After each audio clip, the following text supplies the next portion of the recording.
Yes. Welcome back to the Social Abuse Podcast. I am your host, Vanessa Calloway.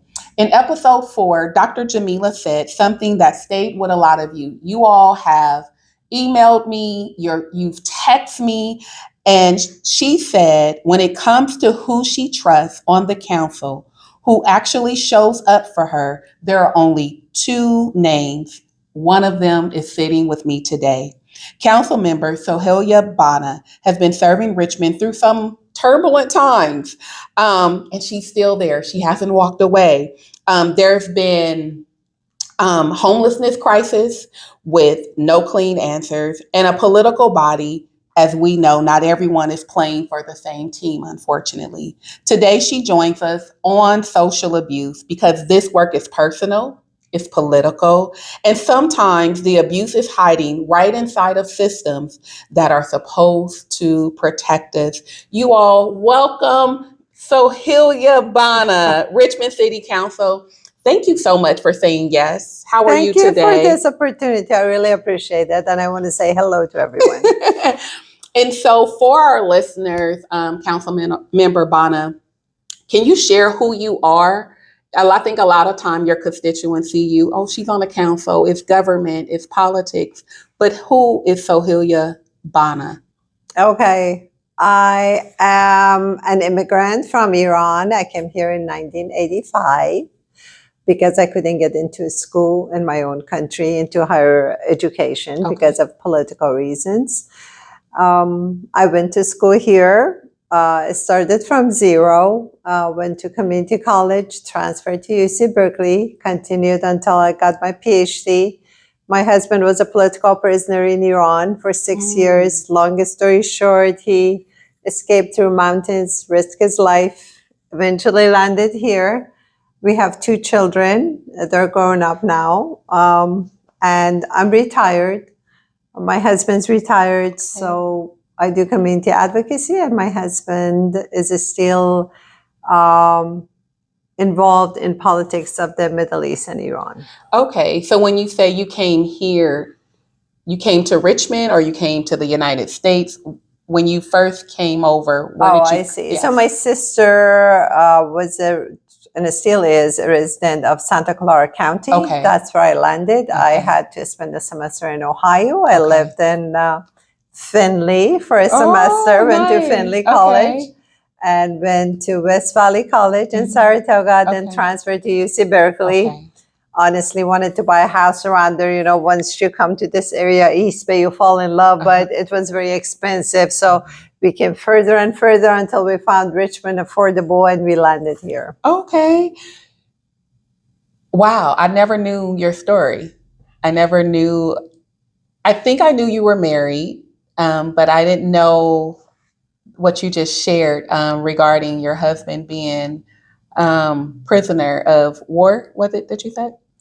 No, he was a prisoner of conscience. He was a political prisoner. A political prisoner. So I shared my story actually with Radio Free Richmond. Don Gosney asked everyone to share their story instead of talking about politics, which I had already talked so many times on my website and other places. I decided to introduce myself and my family. I'm sorry. No, you're fine. I'll just keep going. So sorry. It's okay. So I wrote about myself, about my husband. There is a video clip too. Okay. I can share the link with you so you can share it with your viewers. Yes, too. I'll make for sure I put that in there. And so what made you run for city council in Richmond, California? So I've always been an advocate, an organizer, community organizer, you know, and community advocacy has always been on the side of whatever I did. I was mostly involved in human rights after what I witnessed in Iran and my husband being a political prisoner, being sentenced to death and everything. So then I shifted my attention into local issues, and I realized we live in a wildfire area, but there are no provisions. Nobody pays attention. There's no government measures or I got a sense that nobody cares or sees the issue. So I started organizing the community, got attention, established a nonprofit, had the first open house at the fire station, and people asked me to run for the city council, and I did. So I'm you were representing asked to District run. 4. Okay, and so I know you're in El Sobrante area. I didn't know the district though. So thank you for. It's District 4. So those of you that are listening, District 4 is El Sobrante, which is adjacent to Richmond, California. And that's where. I'm sorry, correction. El Sobrante is Richmond partly. Okay. A part of Richmond is in El Sobrante Valley. The whole area is referred to as El Sobrante. A portion of it is unincorporated, mostly San Pablo Dam Road itself, but the residential areas around it are mostly City of Richmond, and they're connected. And I also represent Fairmead Hilltop and Hilltop Village, which is south of Hilltop Mall, between Contra Costa College and Hilltop Mall. Okay, thank you for that. I keep telling y'all, you keep watching, you keep listening, you're going to learn some things about Richmond and the surrounding areas. And so I remember when I first met you, it was you and a young lady, another lady, I can't remember her name. And it was about the wildfires. And so the conversation was good. And I remember not knowing that you were running. And I didn't know until I invited you all to the homeless task force meeting. And so at first I felt some kind of way. I was like, why they didn't lead with she's running, but everyone have their reason for everything. And then so I'm an observer. So I know you don't know much about me. Born and raised here in Richmond, California, to a teenage mom. And Richmond has just loved on me in so many different components. So the Richmond that we see now isn't the Richmond that I grew up in, but it's because of who I am now, if that makes sense. So the advocacy, the speaking up for those who are less fortunate, the loving on my neighbors and things, because that's what I saw growing up, right? My neighbors could correct me. My neighbors could tell me to get in a house and could not spank me. Some of them could. But so it was more homey. It was more, there was a tetherness of the heart that resided in Richmond. And it could be for two reasons that I saw it the way that I did, because I was a kid and didn't understand the political, because now that I'm older, there's always been political issues here in Richmond, right? But there was just, I was just like, I don't know this lady.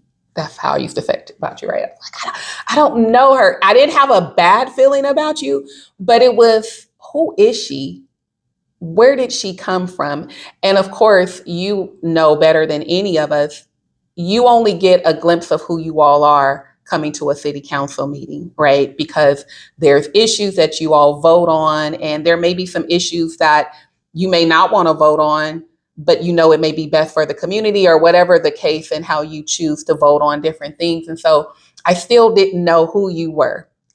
I didn't begin to really grasp your heart for community until I start talking to your constituents. Someone that I cherish and that has mentored me for a long time, she speaks so highly of you. Thank you. And I respect her opinion and her judgment. And then she shared, and others have shared, how I shared with Jason, how when they email you, you respond. Always. When they call, you answer. And I know for some that may be listening, that may seem like a small feat, but it's huge when you have community members that feel like no one's listening. When you have community members that feel like, well, I gave them my vote, but I'm being ignored, or everything else is more important than me. And one of the things that she said that you shared with her is that not only did you return her call and email, you went into the neighborhood and talked to the neighbor where the issue was to try to bring some resolution. And you don't hear and see that often. And so for her, from me, I say thank you, because My pleasure and my duty. Because that means a lot, because everyone doesn't see it as their duty. You know, a lot of times we see political candidates, they run for office and they share what I call false promises a lot of the time. And then you don't see them in the community anymore. I can say I see you in the community. You don't always see me, but I see you. I enjoy seeing you engaging on the Elsa Brani stroll each year and different things of that nature. And so I have a question. When you hear the word social abuse, what comes to mind? Well, first of all, let me start by saying that your mom has been a successful teenage mom. Yes. Looking at you. Thank you. Congratulate her for me. I will. I will. And I come from a place of having had no voice. So I really would love to help all the people who help voiceless. Mhm. Nobody should be voiceless. Especially when I'm at the council, I should be the voice of the people that I'm representing and even beyond. So I'm doing my best. And another thing about who I am, I was talking to a person and I was introducing myself as a person of color. And he said, but you're white. No, I'm not. You know, my color, maybe, my lived experience is not. That's not how I've been treated. From my accent, my origin, the judgments I receive, I am a woman of color. And I have experienced some social abuse, you know, in a way. Everybody experiences in their own way.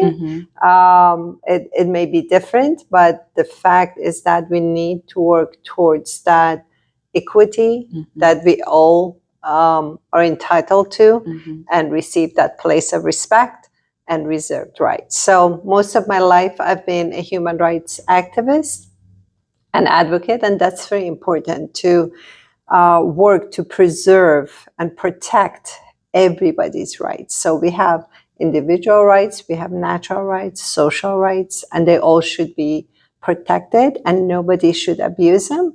And especially at the council, I'm doing my best to shed light on those who are doing this, to honor them and acknowledge it and do my share. For example, like recently, we had a resolution to ban the caste discrimination. It originates from India, but Indians here may practice it against themselves. So anything I can do, I'll be more For the than happy to listeners, do. can you explain what that is?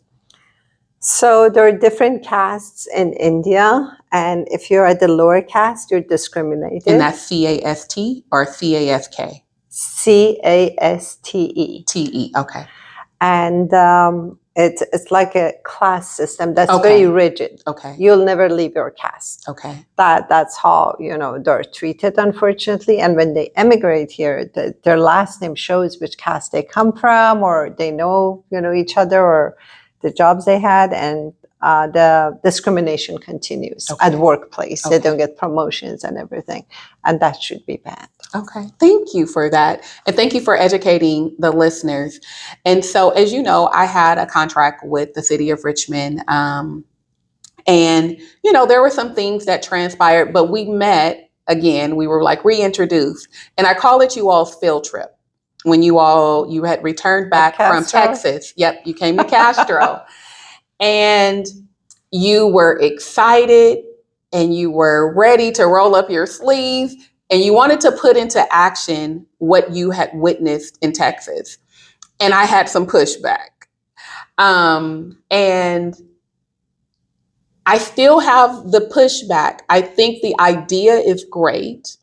However, when it comes to, do you remember what I shared with you that day? No, not okay, because I know you've talked to. So one of the issues, and I remember saying this to you, you all have to build the trust of your constituents, right? And I specifically said it wasn't just you per se or the current council, but just in general, how Richmond, the lack of trust that we have for local government in a lot of cases because of things as social abuse and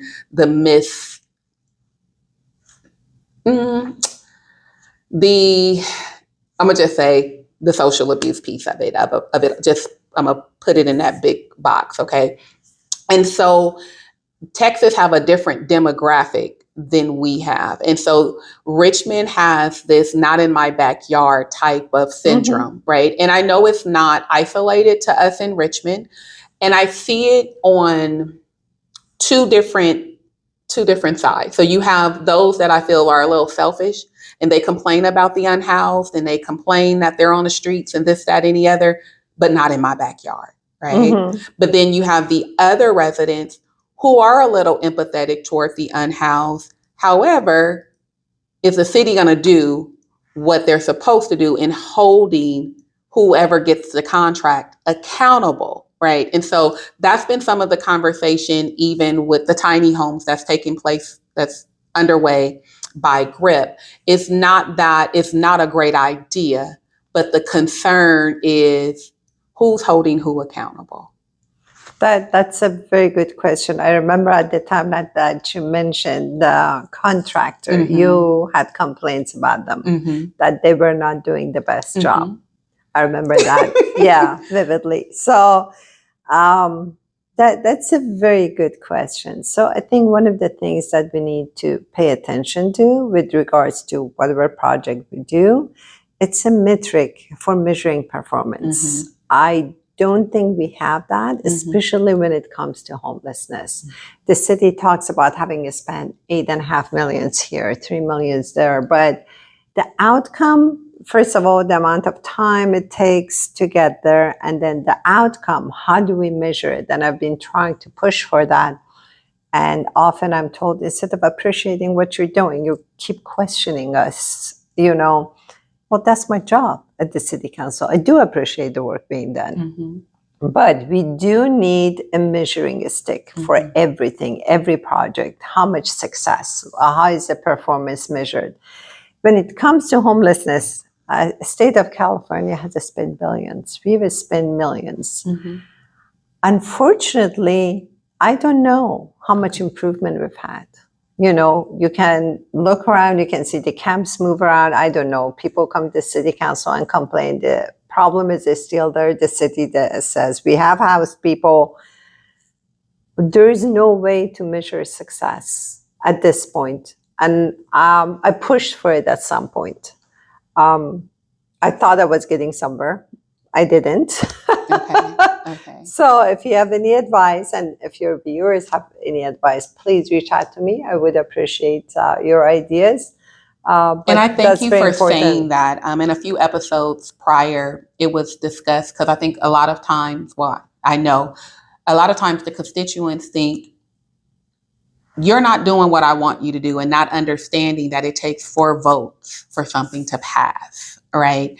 And so I'm urging people to let their voice be heard, to come to council, not just to fuss and to argue, but to learn, to understand a little bit. And so part of this podcast is for people to get the context and understand the language, and so they can ask the right questions. And so you said there's not a metric for the accountability right now. What do you think it would take to get that in place? Because from my experience, it's so needed, because I love Richmond. I love the work, but I had to walk away from it because of many factors. But it hurts my heart that even those that took my place after I left, the neglect of communication with landlords and different things. 6 months after I was gone, I was still getting phone calls from landlords saying, "Where's my rent?" Wow. And I'm saying, I'm not there anymore, but you always paid the rent. And I said, I know. So I would have to redirect them, because I'm a firm believer that it takes everyone at the table, regardless of your political party, regardless if you're for the unhoused, or if we're going to really resolve it, we all have to come to the table, because there's not one cookie cut way, right? And so the first question is, what do you think needs to be put in place to orchestrate an accountability metric? It's not just accountability. Let me tell you. Okay. For example, I give you a project. Okay. You may have full accountability, but how do we measure the success? It may be that it's not in the right direction. Are we doing the right things? I don't know.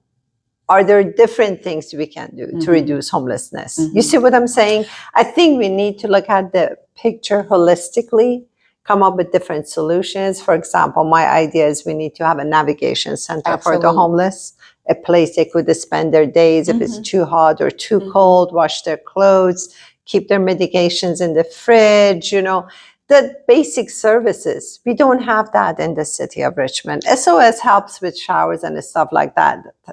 That's not enough. It's not sustainable, right? It's not sustainable. And also, for example, what I saw in Texas, there was a village. I don't think that we can replicate it here, but also there was San Antonio with a navigation center and all the nonprofits and government services around them. And I think that's something we can do. I already identified because I identified a property. Place. Oh, really? We need to talk about that. We do, because even when working at Castro, I shared with Jesus. This is just a tip of the iceberg, right? And so I tried to do the framework of doing it on a small scale with the navigation center of the hotels. So I have like a framework of what I feel would be more conducive opposed to the merry-go-round that we're seeing in the city, where they're housed for a certain amount of time and then they're back out on the streets and there's no real support. And so the accountability that I feel is necessary is checks and balances, right? And so there has to be a partnership with the city and the organization that has the contract. So the end goal, of course, that's the overall success.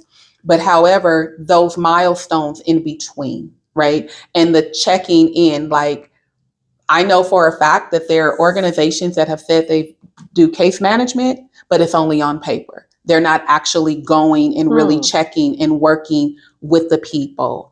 Even when it comes to some of the navigation organizations. And it's beyond just city, it's county. Exactly. Right? That's what I was going to say. And most of the homeless services, core services, come from the county. And so even with that being, I forgot, I'm a little outside the camera. Even with that being said, there are, so the county, the city, and they work together to a degree, right? Yep. They work together to a degree, but then there's still this divide. There's still this divide, and we know East County and Central County get a little bit more support than West County, and they have more representation countywide.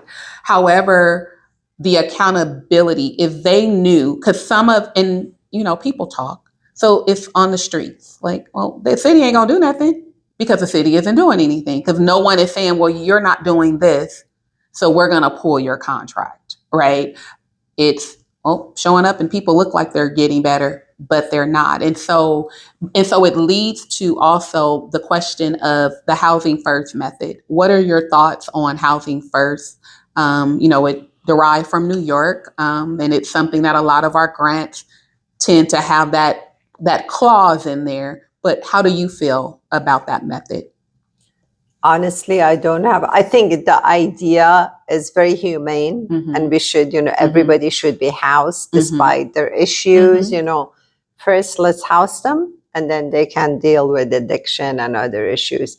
But again, we don't have, at least I don't have, there may be data. I don't have any data for success of the program.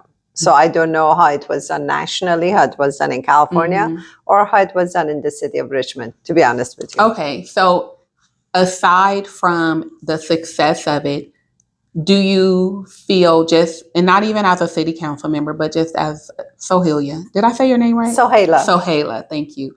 Do you feel that someone that doesn't get wraparound services can truly become productive in the community after being unhoused just with giving them a roof over their head?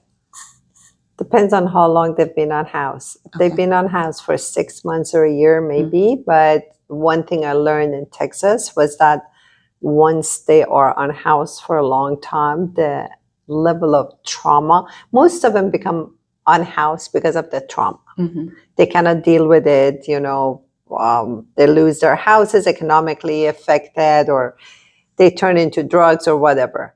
But once they live on the streets for a while, then the trauma deepens so much that it's not easy to address. So they really do need those services.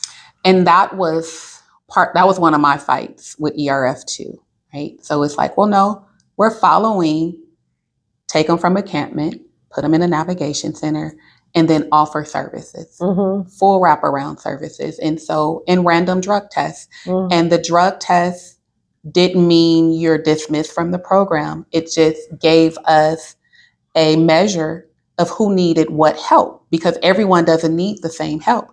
We had some people from Castro that had been unhoused for 30 years, living on the street for 30 years. And when I first got there, I had some county people, because, that's who was going out there, saying, he's never going to accept help.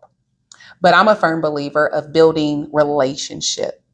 No, he wasn't going to initially take the help because, as you just mentioned, the trauma, the layers of trauma, not just from being unhoused, but he was a veteran, right? So it was layers on top of layers. So it took me showing up at 7:30 in the morning with some McDonald's coffee and just sitting down in front of his camper, getting to know who he actually was. Because there was even a fight. He didn't want his legal name on no documents. Wow. And so there was a constant, and so there's things behind the scene that some people will never see, right? But me being there because of the love and the passion for the work. And now he's been housed for 3 years. Oh, wow. Right? He's been housed, and he's had some struggles, but he's doing okay, right? Because we was only able to provide a portion of the program, but we were able to find another program in Berkeley that support veterans. That's their specialty. It's not ours. And that's why I say everyone has to come to the table, because there's some things that I have and that I feel I may be an expert on, and there's things that but we have to talk in order to know those things. But the merry-go-round of let's just put them somewhere, I believe we have to stop that, and we have to revisit how we execute housing first. Because I believe there's a way to do it. The Bay Area Rescue Mission does it. It's sober living, right? And I feel with the money that's being spent at Motel 6, I feel like there needs to be, because it could be a great opportunity for people to turn their lives around. But if there aren't measures in place, if the right people aren't there, not just, hey, I'm here for my weekly check-in, but no, how are you? What are your struggles, right? Did you relapse this week? How can I support that? And laying everything at the table, because sometimes they're grown, but they don't always know all the resources that's available to them. And they may say, I know court can do this, and I know, but sometimes it's just sitting and listening. And then when they give you space to talk, to say, yeah, but just because we put you in a program, it doesn't have to be inpatient. It can be outpatient. And when I began to share some of that, it was like, oh, I didn't know that was an option. But because of just trying to check a box sometimes and get things done, and it's a number, it's a dollar sign, opposed to it's a human being. I see a lot of that in the work that I do, and unfortunately in the city that I love. And I just feel like we got to do a better job with the accountability and execution of housing first. So can I ask how much you're involved with the homelessness now? I'm still out there. Way to Love is probably going to dissolve because we don't have any funding or anything like that. But I still go out. I still provide meals. I still provide scarves and hand warmers. And so I'm still talking with them. And because one thing I know is what I'm called to do. And before there was a Way to Love, because Way to Love is only 5 years old. I've been doing the work for over 30 years. Wow. So I'm 51. I started serving the unhoused community at 19.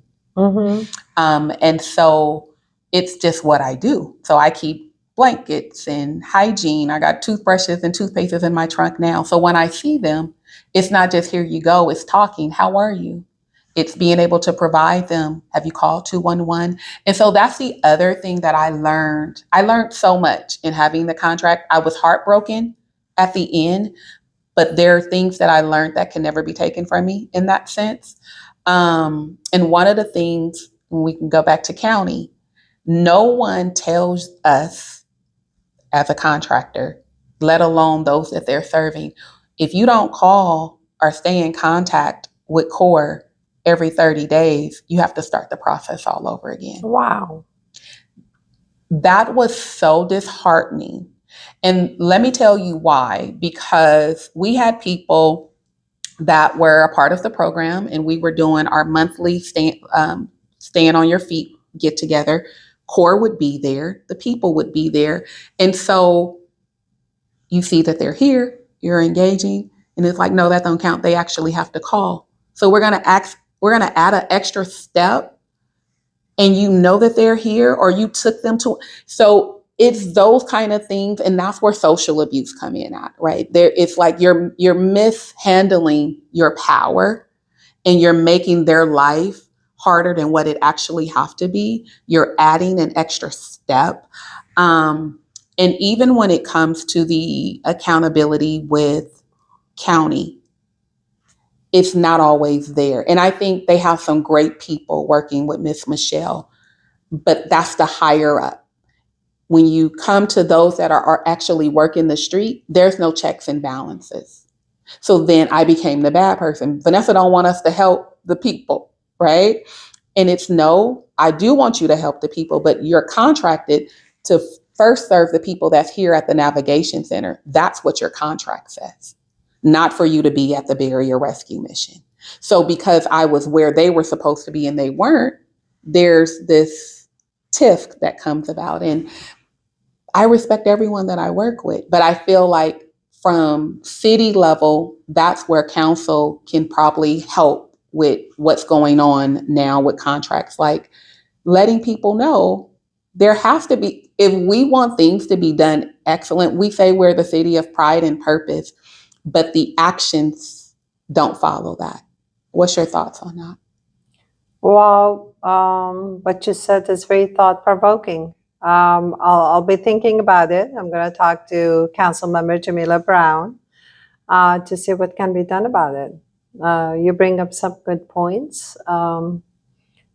It's going to take a lot of time and probably an ad hoc to look into how things work. You know, the city as a whole is an administration, like an organization, and has a manager. We're not allowed to poke into it and like ask a staff. Really? No.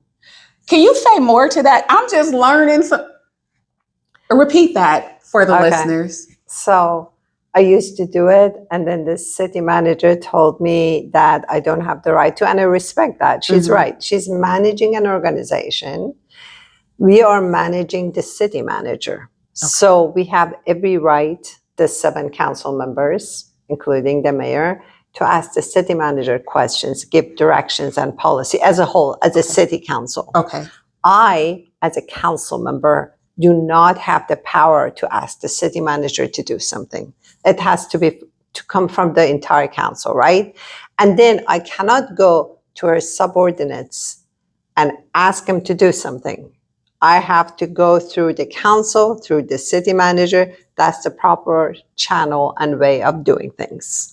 I cannot direct them to do things. It has to come from, an agenda item. So it has to be approved voted by the whole council, so it right? has to, and you need 4 votes. For example, I wanted to look into wildfire safety. We made an ad hoc. Now I want to look into what the city does for earthquake preparedness.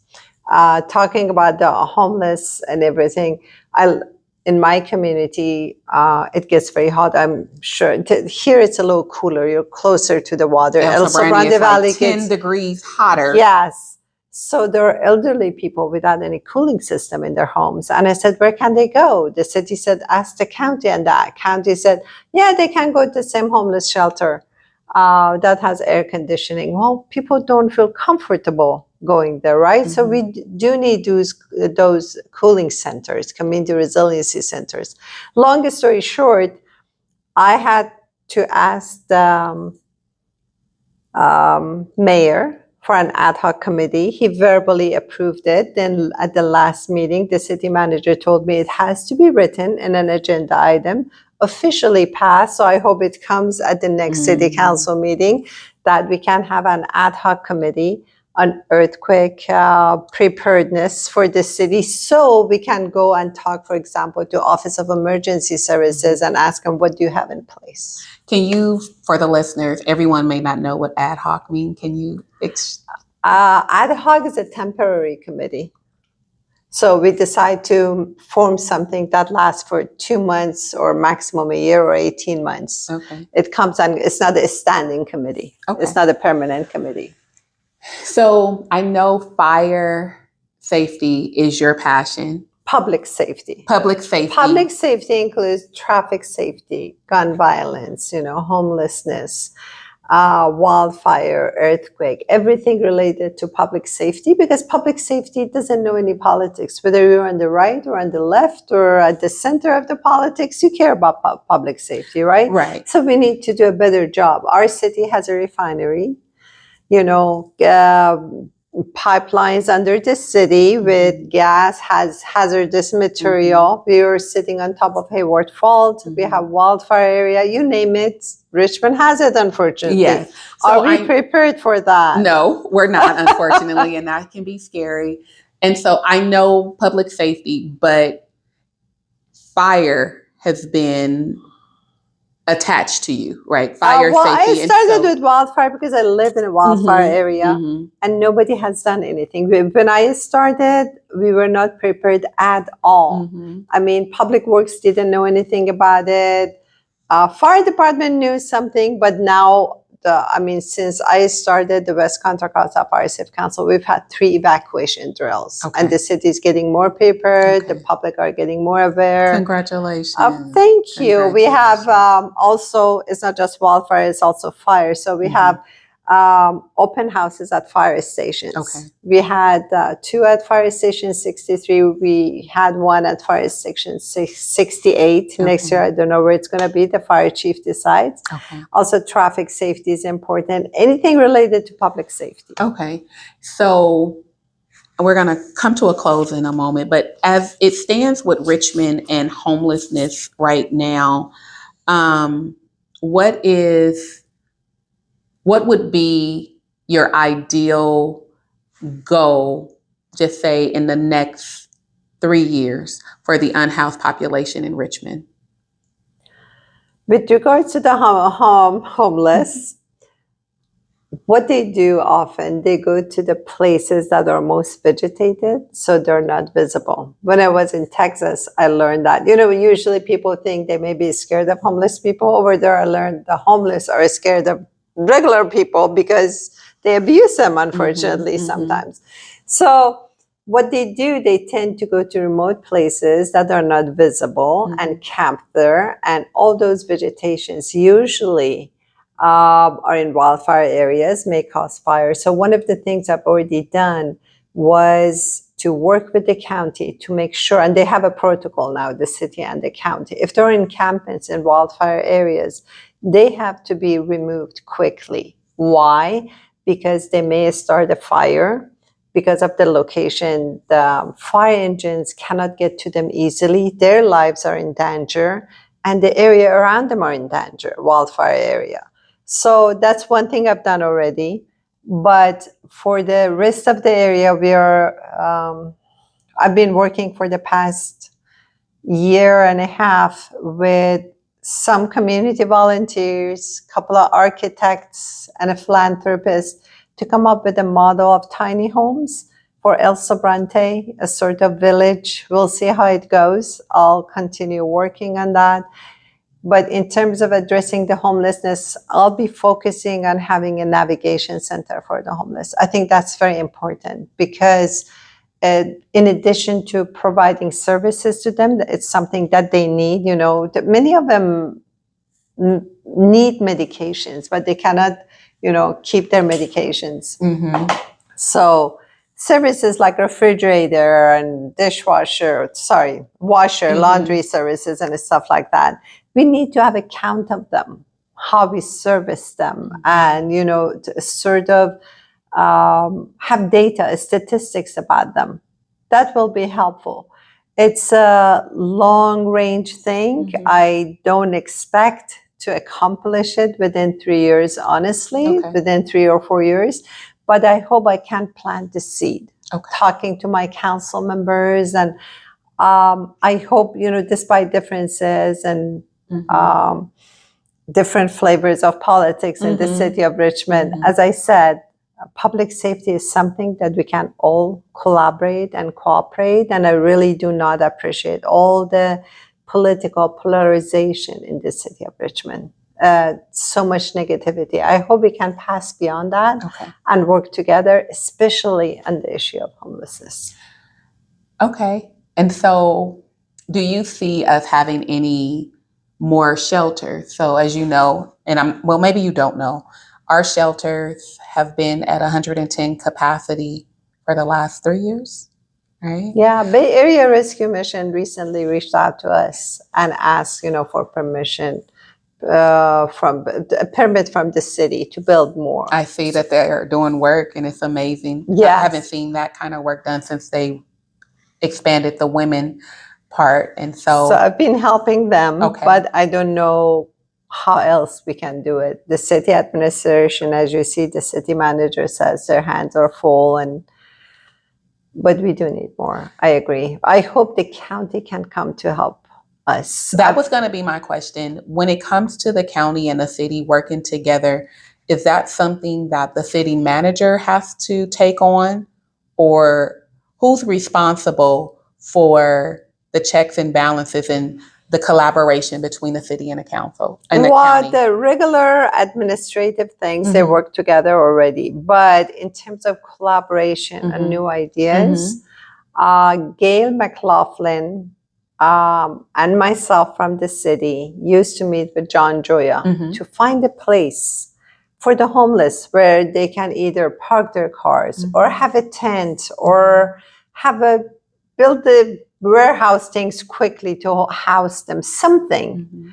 But we didn't get anywhere. Every property we showed to John that was the county's, it was contaminated. So, and that has liability for the county. We couldn't use it. So we tried to work something with the county. Unfortunately, we didn't get anywhere. But in the future, I hope we can come up with solutions. Okay. I thank you so much for taking time. I had some other things, but I like where we are right now. I thank you for taking the time to come and talk with me, educating our listeners. And I forgot to congratulate you on your recent win in Thank June. you. Mrs. Bana won District 4. So congratulations. I appreciate that. Thank you for the opportunity. And I just want to tell your viewers, your voice at times is stronger than mine. Residents, when they come to the council and talk, we listen. Every city council member listens. So please use that opportunity. Your comments are very important. Stay in touch with your representatives. And so to that, before I say my last thing, because this was a little confusing to me when I started attending council meetings on a regular basis. The people give their 2-minute comment and there's no response, right? What would you recommend for a person that's coming to that mic? They're sharing their concerns. They give their 2 minutes and they go back to their seat. What should they do after that? Because sometimes it just stops there. And I mean, I encourage people because I know it becomes public record, but beyond public record into action, what do you recommend? If there are specific issues, if you come and complain something about your street, for example, either the city manager takes your contact info before you leave. When they are from my district, I always go to them, get their content. Sometimes they're not from my district, but for example, it's about trash abatement. That's important, encampment around their house and residence. I want the city to have an ordinance. That's another thing I'm working on. Okay. So it's wildfire requires weed abatement, and the city ordinance for weed abatement, trash abatement, nuisance abatement, they're all the same. I'm working on that ordinance to have teeth. Okay. Right now, if you complain about your neighbor, having trash in their vacant lot or grown weed, there's nothing the city can do quickly. They can appeal the process. It's going to take 8 months or so until it has to be fast. If there are rats living in that trash, it needs to be addressed. Absolutely. There was a church who reached out to me, and they were homeless, and the city had to post a sign for a month. It just takes it shouldn't be like that. That's one thing I'm working on to expedite it. Sorry, I got sidetracked. No, you're good. So if you come to the council, there's an issue directly related to you, not the social or major, political issue. Then we get your contact information and we try to address it immediately. If it's an issue that needs the attention, of your representative or the city council to address it politically or with an agenda item, follow-ups help, bringing other people helps. And you plant the seed in their minds that and there is an issue that needs their attention and needs to be worked on. Okay, thank you. So I appreciate your transparency, and I know you had to be careful with certain things and certain issues because of the seat that you hold. I do want to ask, as a public servant, how do you take care of you after them long days, the long council meetings? Because it's grueling. I want you to go back and listen to Dr. Jamelia's episode. It's episode 4. And she was very transparent on the things that transpire behind the council chambers. Were you welcomed when you first got here? Did you have an ally? Were you supported? At the city council? No. Okay. I still don't. You still don't? And the city manager knows I'm in minority, never takes my agenda seriously. Okay. And that's what we talk about. Like, that's a form of social abuse, right? And you have to work through that. But I didn't give in. I'm glad to say I've successfully brought in agenda items with every single council member. Good so job. When I got there, nobody needed me because they had their own coalitions, right? My vote wasn't needed. And it's usually, we work together. I support you. So they didn't need me. But I worked hard. I was patient. And perseverance gets you there. So I believe I've gained the respect of most, if not all, of my fellow council members, and I'm working with them. Okay. With all of them. I had Jamelia and Cesar in the wildfire ad hoc, and I have Claudia and Jamelia in the earthquake ad hoc. Okay. So we'll be working together. Oh, good. Good. Maybe in working in those smaller settings, some resolve can come in certain areas. I'll just say that. Oh, I'm sure. Definitely. Yes. So how do you take care of you? We have to work together. We do have to work together. I have a good partner, actually. My husband's name is Reza. He often reminds me I have to take care of myself. Okay. I'm grateful to him. Okay. And he takes care of me and then reminds me I have to take care of myself. I do that. And my children remind me. I work hard because, when you've been through trauma in the past, the best way to address trauma is to help other people with their trauma. So serving people helps with your past trauma. It does, but I also feel like doing the work to get past certain, because I feel like some traumas are open wounds. Some have a scab on it and it's okay, I can push past and I can help someone, right? And so do you believe in therapy and things of that nature to help with that trauma? Does it mean that I'm going to therapy now? No. No, just overall. Oh, yeah. Okay. Yeah. But yeah, I do take rests. We take trips together with my husband, and we're planning to drive up to Canada and Alaska I this love summer for a Canada. month to be away from everything. Oh, wonderful. Thank Wonderful. you. So thank you again, Council Member Bana. Thank you for your courage, the clarity, and for showing up in the space today.